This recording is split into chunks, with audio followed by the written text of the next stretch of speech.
যৌবন তখন আমার আঙিনায় এসে দাঁড়িয়েছে, কানায় কানায় পরিপূর্ণ নদীর মতো প্রাণোচ্ছল। তুমি একদিন বললে আমাকে ভালোবাসো।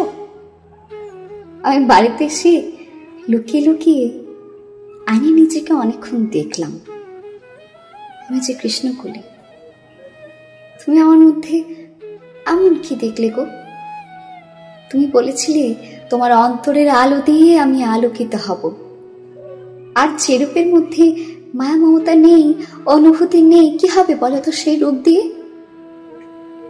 বয়স তখন ফুটন্ত আগুন।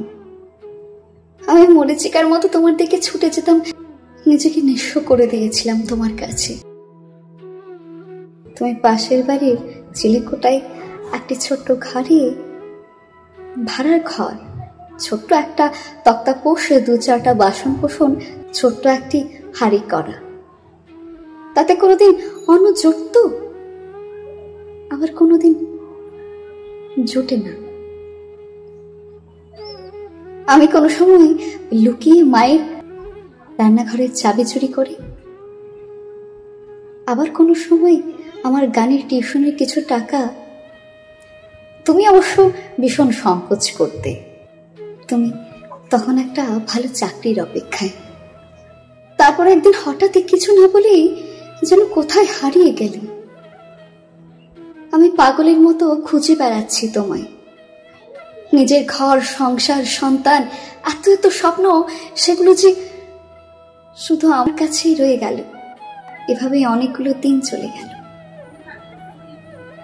আর মাথায় কাঁচা পাকা চুল আর অন্তহীন অপেক্ষার অবসান হলো একদিন খবর পেলাম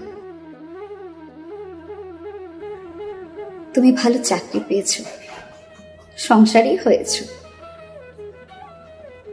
তোমার ঘর আজ পরিপূর্ণ আলোয় ভরা। তোমার সোহাগের সে পরিপূর্ণ এই অমাবস্যার গ্রহণ থেকে চিরতরে মুক্তি নিয়েছ। আমি সত্যি খুব খুশি হয়েছি, জানো তো। কিন্তু তুমি যদি একবার বলে যেতে, তাহলে হয়তো আমার পাশেও কেউ এভাবে, আমার জীবনটা অসম্পূর্ণ থাকতো না। আজও আমার মনে একটাই প্রশ্ন রয়ে গেল, কেন তোমার এই ছদ্মবেশ? শ্রাবণ ও গগন ঘিরে, ঘন মেঘে ঘুরে ফিরে, শূন্য নদীর তীরে রহিনু পড়ি। যাহা ছিল নিয়ে গেল সোনার তরী।